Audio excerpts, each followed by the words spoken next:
Yesu ashimwe kari ubwoko bw'Imana turakomeje ijambo ry'Imana. Iki ni igice cya gatatu turimo kuvuga ku mpinduka z'ibihe. Reka n'ubundi twongere dusubire muri Bibiliya yacu mu gitabo cyo Kuva ibice bibiri. Turasoma umurongo 21 n'umurongo wa 22, hanyuma turaza gusimbuka dusome umurongo wa mbere w'igice cya gatatu cyo Kuva n'ubundi. Biravuga ngo Mose yemera kubana n'uwo mugabo, ashingira Mose umukobwa we Zipora, abyara umuhungu, se amwita Geshuromu, ati nari umusuhuke mu gihugu kitari icyacu. Igice cya gatatu umurongo wa mbere ngo icyo gihe Mose yaragiraga umukumbi wa Yetiro sebukwe, umutambyi w'Imidiyani, aturukiriza umukumbi inyuma y'ubutayu, ajya ku musozi w'Imana witwa Horebu. Imana ihabwa icyubahiro. Reka dusenge Imana muri kano kanya. Data, mu izina rya Yesu Kristo, mu izina rihambaye, mu izina rikomeye, tugarutse imbere yawe muri aka kanya Mwami. Duhagaze mu kubaho kwawe tuvuga ijambo ryawe, turavugana nabo ku mpera y'isi, turavugana nabo mu migabane itandukanye, turabwira ubwoko bwawe Mwami icyo wadutumye kuvuga. Nyemera muri kano kanya Mwami, biciye muri uburyo bw'ikoranabuhanga, umuntu wese wumva ijambo ryawe, ukuboko kwawe kumukoreho, umwuka wawe amanuke kuri we, imbaraga zawe zuzure muri we.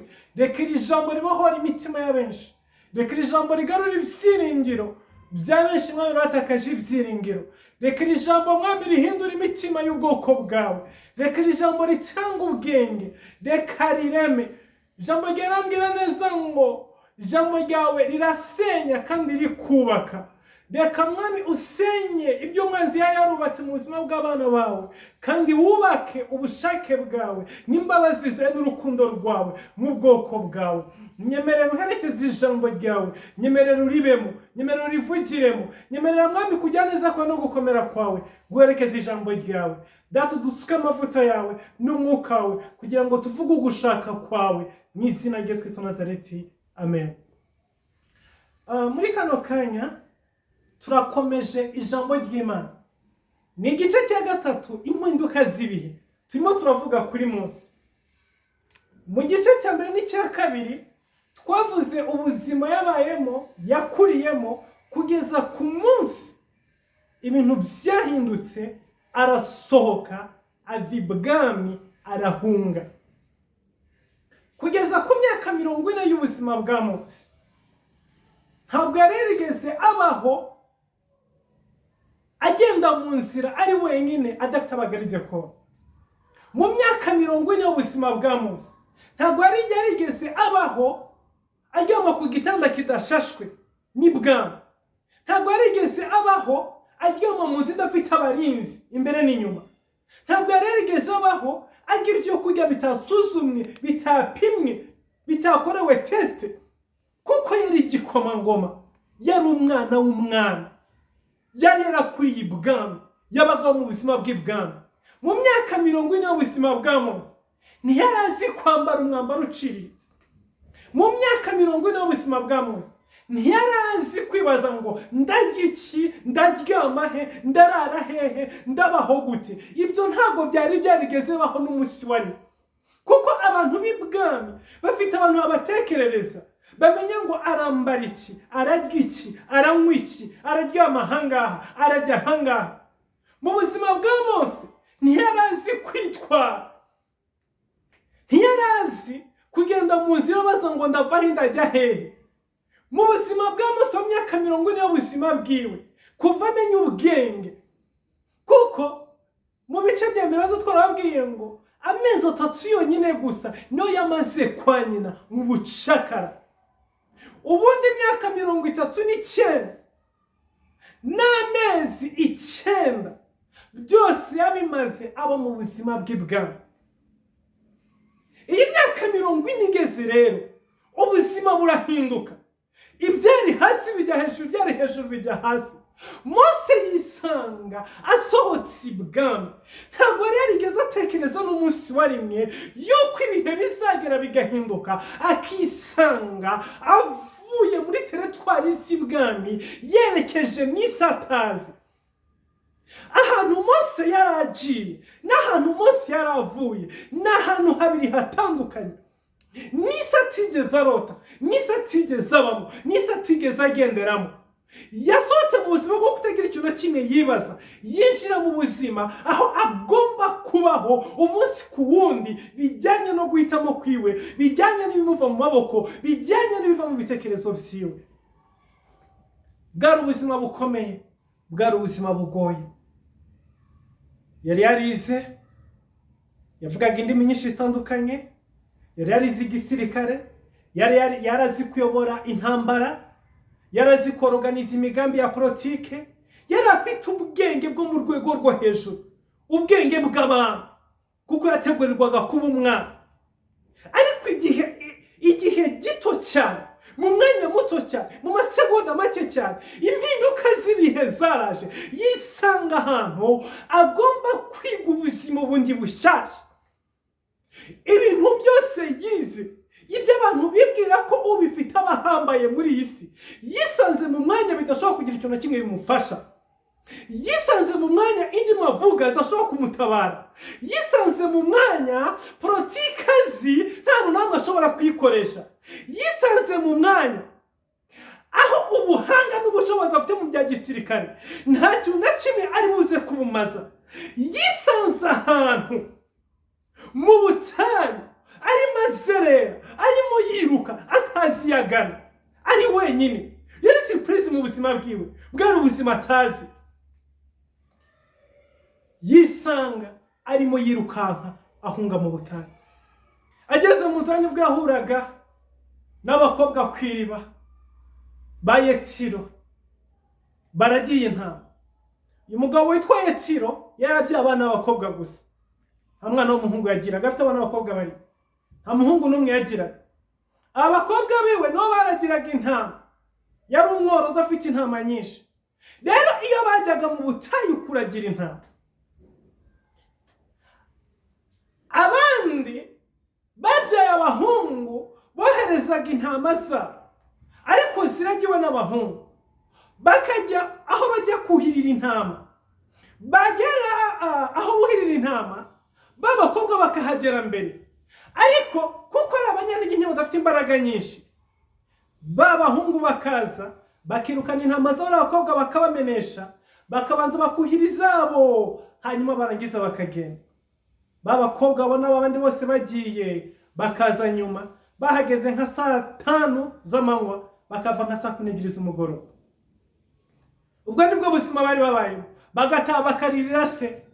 Isaka abwira ati nta kundi bana banjye, ntabwo nigeze mbyara umuhungu.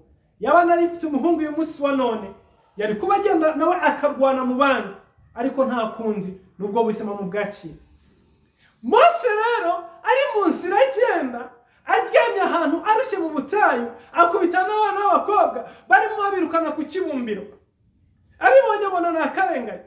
Yari umusirikare, yari umujenali, yari umukomando, yarazi kurwana bihambaye, arazafata abahungu arabirukana, bagerageje kumurwanya bereka ko abarenzeho, baratuza bacisha make, yuhira intama z'abakobwa, hama abakobwa barataha. Bageze mu rugo iwabo, babwira ise umuntu bahuye nawe. Ise arabaje kuki mubangutse bigenze gute noneho? Twahuye n'umunyegiputa, araturwanira n'impamvu tuje. Arabaza umunyegiputa kuki mutamuzanye basi ngo tumufungure tumugaburire. Mose yari bagenda no mwisatazi, no mu gihugu atazi no yerekeza. Turimo kuvuga ku mpinduka zibi. Iyi si irahinduka mu buryo impinduka ziza aho ubuhanga bwawe, ubumenyi bwawe, ubushobozi bwawe butabasha kugira ikintu na kimwe bugufasha, aho utabasha kugira control n'imwe kubera ibihe. Mani tugire neza cyane. Babakobwa basoro bahamagara Mose, data aragushaka. Mose arazamuka, araza yicarana na Yetiro. Yetiro aramubaza bite, umeze gute, urava he, urajya hehe? Aramusobanuza. Musa umunyakuri amubwira ati aha ngaha ubona sinzi iyo mva sinzi n'iyo njya, ndimo ndiruka nka mu gasozi gusa, ndimo ndagenda ndimo ndahunga ariko sinzi iyo nerekeza. Yetse aramubwira ati rero ubwo uri umunyembaraga kandi nkaba mbona ushoboye kurwana n'ubundi ubuzima bwakwanze ntabwo uhitamo ugifite, ariko nshobora kuguha chance ya kabiri, ndagushingira umukobwa wanjye hanyuma nguhe n'akazi ko kundagirira intama. Imagine umuntu wari warateguriwe kuba umwami, ku munsi wo kuba umwami, ku munsi wo kwimikwa, igihe, oh my God, umunsi igihugu cyose cyari gitegereje kubona umuntu azamuka kuri tapi ruje akimbagira azengurutswe n'abajenerali, akarasisi, ingoma zivuga, abacuranzi. Uwo munsi ibihe byarahindutse, yisanga agiye kurongora umukobwa atigeze akunda, n'umunsi wa rimwe atarambagije, kuko ubundi umwami agira aho arongora. Ntabwo umwami apfa kurongora aho abonye hose. Umugore w'umwami ategurwa akiri umwami. Haleluya. Umugore w'umwami ategurwa akiri umwami, aba afite umuryango aturukamo, atorezwa kuba umugore w'umwami. Haba imihango ikomeye mu gushyingira. Ntabwo ubukwe bw'umwami bujya bufata umunsi umwe, bufata igihe kinini cyane, ibikomangoma biritabira. Haleluya. Nigeze gukurikirana ubukwe bw'igikomangoma kazi cy'Ubwongereza kirongorwa, ngo ikanzu yambaye yariho indabo zivuye mu bihugu byose biri muri Commonwealth. Byafashe igihe cy'imyaka n'imyaka, ikanzu yonyine gusa imwe barinze kujya muri buri gihugu cyose bavanamo ururabo rwo kuzashyira kuri ya kanzu. Uko niko ubukwe bw'ibwami bugenda. Ibyo nibyo Mose yari ategereje, nibyo bihe byari biri imbere ya Mose, nibyo bitekerezo byiwe. Iteka iyo yabyukaga yarafite inzozi z'ukuntu ubukwe bwe buzaba bumeze. Yabaga atekereza umugore, bajyaga bazana abandi bagore cyangwa se abandi bakobwa baba princess, nabo bakuze bategurirwa kuba abagore b'ibikomangoma. Nabo babiyizi, bakajya bamucisha imbere, abareba bakavuga ati nzarongora uriya, nzashaka uriya. Ubundi rimwe na rimwe akazajya anambwira uwo mukobwa mubonye gute, abandi nabo bakaza bipitapitisha iyo ngiyo kugira ngo barebe. Niko byari biri. Yari afite inzozi z'igihe kinini cyane. Ibi byari biri mu mutwe yo kuva akiri umwana, yakuze asobanukiwe ko ari umuprince. Oh my God. Ntabwo nibyo yabwiwe akuze, kuva ari umwana yakuze abizi. Ibyo rero yari bitegereje byari inzozi z'ubuzima bwiwe. Ariko umunsi umwe, haleluya, impinduka zibi. Umunsi umwe yisanze yicaranye na Yetiro mu nzu yiwe. Yetiro aramubwira ngo mfite abakobwa barindwi, hitamo umwe muhindura umugore wawe. Nta nkwano wabona. Imagine umuprince udashobora kubona inkwano. Nta nkwano wabona. Inkwano wabona ni zimwe gusa, ni ukumbera umushumba w'intama. Bivuze ngo nta ceremony n'imwe yigeze iba ku bukwe bwa Mose. Wari igikomangoma, wahitagamo amadekora igitondo n'umugoroba, bicaraga bamwereka tuzadekora gutya. Abasirikare birirwaga bitoza akarasisi, bitoza fanfari bazavuza ku munsi w'ubukwe. Yisanze agiye kurongora, imbere yiwe hari sebukwe na nyirabukwe n'abaramukazi be gusa. Nta kundi guhitamo. Nuko ubukwe bwiwe bwagenze.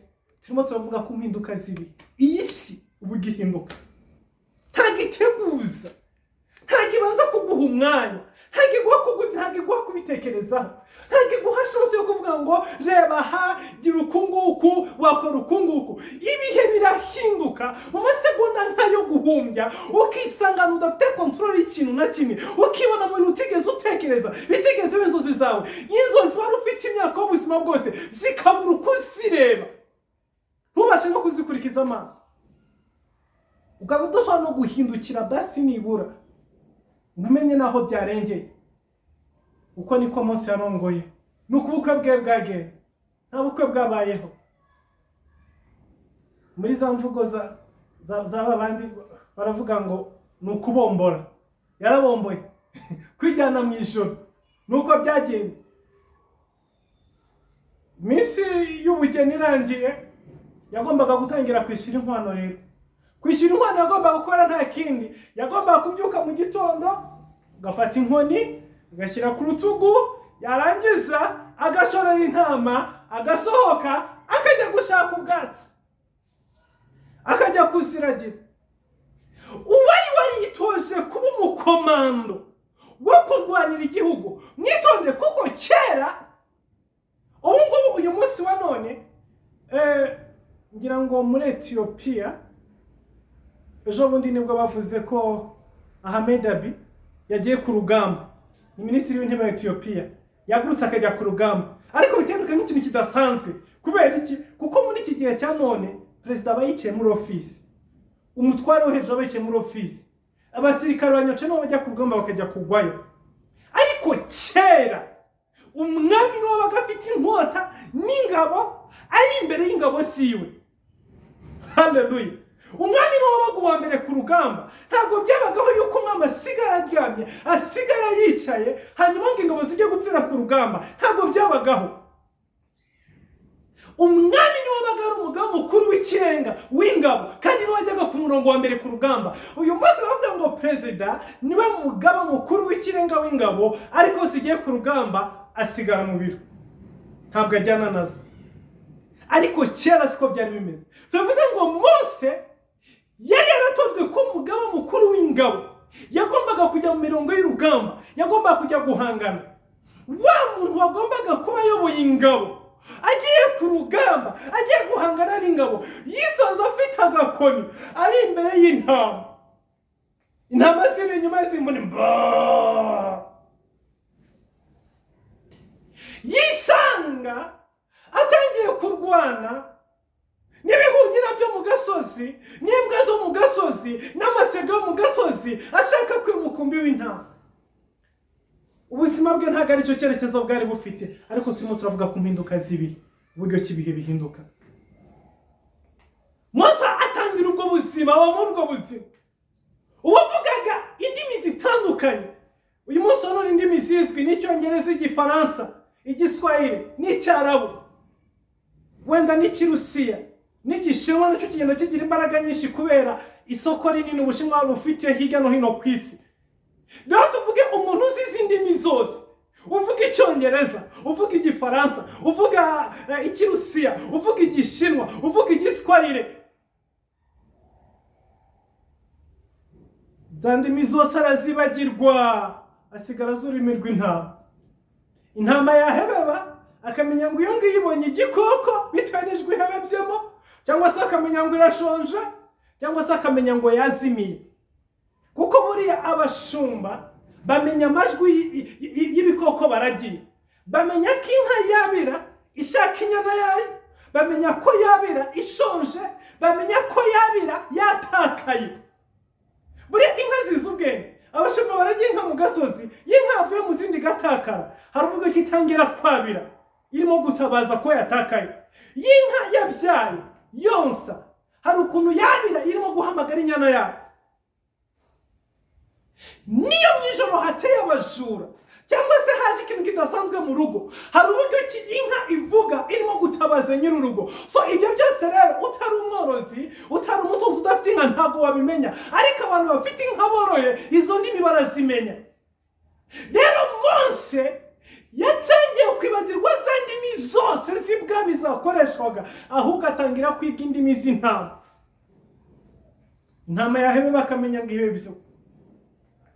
Uwari warize politike y'imibanire y'ibihugu n'ibindi, kuzamura ekonomi y'igihugu, uwari warize kumenya uburyo ki education ihabwa agaciro, ako kanya atangira kumenya ngo iriya ntama yarinze, iriya irahaka, iriya ifite amezi 3, iriya igiye kubyara, iriya ikeneye sekurume, iriya irarwaye ikeneye kuvugutirwa umubirizi. Nibyo byatangiye nabyo atangira kwiga ubundi buzima bundi bushyashya. Kubera iki? Icyo nicyo kiri mu mubashaho. Nati kuko intama yarinze igomba guhaka, nta kundi kuba hazabaho. Kuko igifaransa n'icyongereza yize ntacyo bikimumari, politike yize ntacyo kimumari. Hari akavideo kamwe nigeze kubona koze tubivugaho rimwe hano mu rugo na famille, turimo duseka, turaseka ariko birababaje.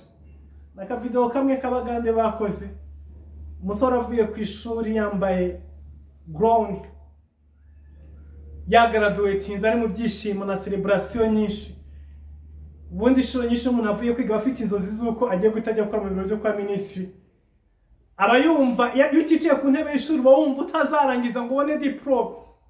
Ikintu kiragusibiza umwaka umwe ukumva isi kurangiriyeho, kuko umva ko ibyiza bigucitse bagushibije inyuma. Wari ugiye kujya muri office, wari ugiye kwakira amafaranga, wari ugiye gukora, none bagushibije inyuma. Barimo barakudindiriza ubuzima.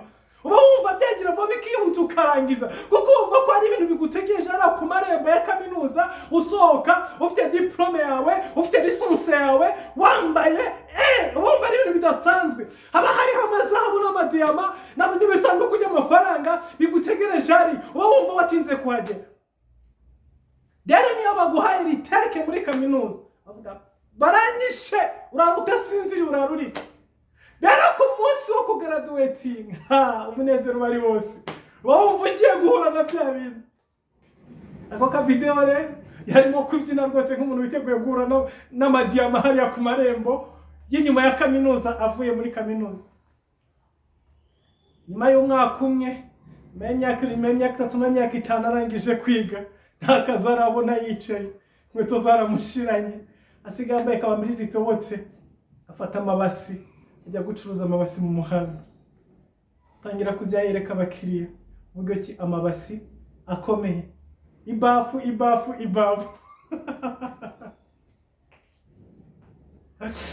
Uyu muntu kuri kaminuza yize statistique, yize economy, afite amasomo mu rwego rwo hejuru ahambaye, yize uko bakarikira, uko bamanura, uko badivize, uko ibintu afite mu mutwe wiwe ntabwo bigira uko bingana. Ariko isi yagezemo irimo iramwigisha uko bahamagara umukiriya, akamwinginga, akamwemeza uburyo ki agomba kugura ibase y'amafaranga 500 y'amanyarwanda. Aramuha amasomo ku ishuri nkiza marketing, ariko ubuzima impinduka zibiri. Ibyo nibyo, ubwo nibwo buzima, iyo niyo mibereho Mose yisanzemo mu segonda nkayo guhumba. Byari bigoye, byari bikomeye, bwari ubuzima butamworoheye, ariko zari impinduka zibiri.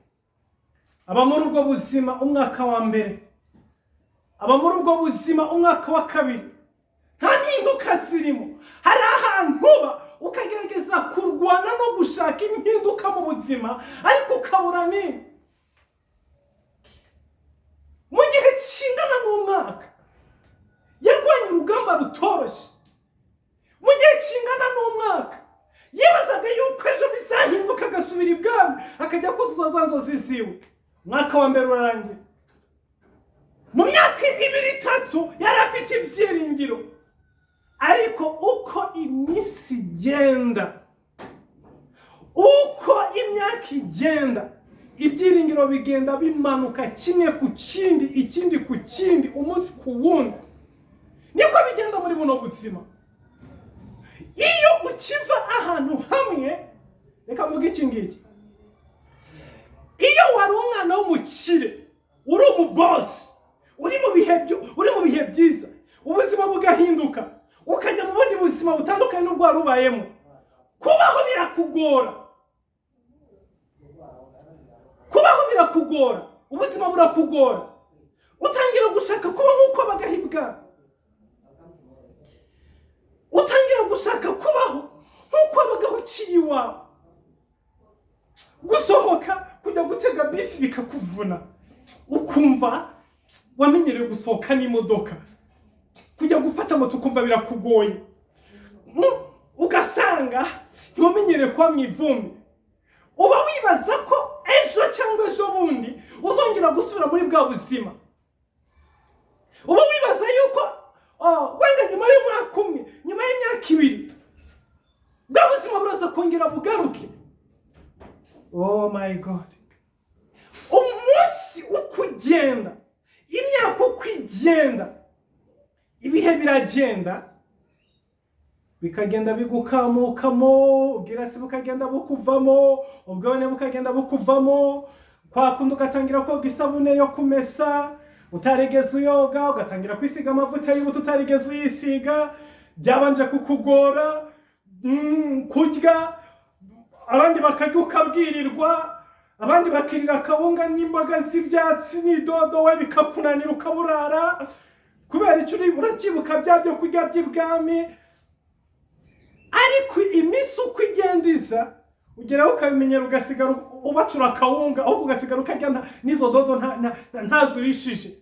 Niko bigenda, nibwo buzima tuba muri ino si. Imyaka 10 ishize, iby'ibwami byose byari byaramaze kubajyana mu mutwe wiwe. Myaka 20 iragera, abo muturage nk'abandi bose, inzozi zirarangira, ibyo gutekereza ku mwami birarangira, byose abivamo. Yiberaho nyine muri ubwo buzima, ari yakiremera ko ari umuturage w'intama uri mu ntama. Myaka 30 irashira, agize imyaka 70 y'ubuzima, yabonaga ko ashaje birangiye. Imyaka 40, haleluya. Ubuzima bwacu bugira igihe cyo kugendererwa, ubuzima bwacu bugira igihe haza n'impinduka, hakaza imiyaga ikizunguza. Iyo udacunze neza muri icyo gihe, ibihe bishobora kuguterura bikakujugunya ahantu utigeze umenya. Ubundi abantu bose muri buno buzima bagira ibihe by'impinduka, bagira ibihe byo kugendererwa, ariko haba hariho taska, haba hariho homework, haba hariho umukoro ugomba gukora kugira ngo ibihe bitaza kukujugunya aho bishaka, ahubwo nibura bigushyira muri pozisiyo y'Imana. Impinduka zibiye ku buzima bwa Mose zari zishingiye ku myaka 40. Imyaka 40 ya mbere igeze, impinduka zaraje, ubuzima bumujugunya mu butayu, yisanga ajugunywe kure y'ibyiringiro, kure y'ibyishimo, kure y'umunezero, kure y'ubukire, kure y'icyubahiro, kure y'agaciro. Indi myaka 40 yuzuye, impinduka z'ibihe zirongera ziraza, umuyaga w'impindura uraza. Oh mandara basekere mostai, hari umuyaga unyuze mu buzima. Iyo usanze udahagaze muri pozisiyo ya nyayo, uraguterura ukagutereka utigeze utekereza. Uyu munsi wa none, isi irimo guca mu bitigeze itegura. Hari umuyaga w'impinduka urimo guhuha mu isi, ibintu byinshi birimo kuzenguruka. Abantu bafite amaso y'umwuka barabireba, ariko abadafite amaso y'umwuka ntibashobora kubyumva, ntibashobora kubireba, ntibashobora kubimenya. Ariko abantu bafite amaso y'umwuka barabona neza yuko isi iri mu gihe cy'impinduka. Hari umuyaga urimo guhuha isi, hari umuyaga urimo kuzenguruka isi. Uyu muyaga ntabwo uzenguruka isi gusa, urazengurukana n'abari mu isi. Impinduka zirihe zirimo zirazenguruka, zirimo zirinjira mu bintu byinshi bitandukanye, ariko abantu bafite amaso y'umwuka nabo babasha kubimenya. Abantu badafite amaso y'umwuka ntabwo bashobora kubimenya. Kubera izi mpinduka zirimo ziba, hari ibintu byinshi biba mu ngo abantu badasobanukiwe, hari ibintu byinshi biba mu kazi, hari byinshi biba mu politike, biba hirya no hino, biba mu nzego zo hejuru z'ubuyobozi. Ntabwo abantu bazi ko niyo bijya, ariko n'impinduka z'ibihe. Iki gihe cy'imyaka 40, impinduka zibe n'ubundi zari zigarutse mu buzima bwa Mose. Ubwa mbere zamusanze ari ibwami, ubwa kabiri zimusanga ari hehe? Ari mu butayu aragiye intama. Niho twasomye ku murongo wa mbere. Bibiliya iravuga ngo mu gice cya 3 cyo kuva ngo Mose yararagiye umukumbi wa Yetiro. Mani tugire neza cyane. Aragiye umukumbi ariko imyaka 40 yari yongeye yusuye mu buzima bwiwe. Ibihe n'ubundi byarimo byizungutse. Ako kanya biravuga ngo hazi ikintu kimwinjiramo, yumva ko umukumbi aragiye agomba kubushorera, agacamika, agatambika, akerekeza ku musozi w'Imana. Nubu n'ibihe birimo byihindagura, ndagusabye ndakwinginze, erekeza ku musozi w'Imana, erekeza imbere y'Imana, erekeza mu masengesho, erekeza aho Imana iri, erekeza aho Imana ishobora kuvugira, kuko Imana niyo nyiri ibihe, Imana niyo ikontorora ibihe, Imana niyo igenzura ibihe, kugira ngo ibihe bitakujugunya inyuma y'ubutayu. Gerageza kwisunga Imana, gerageza gufata ku Mana, gerageza gufatana n'Imana. Hallelujah.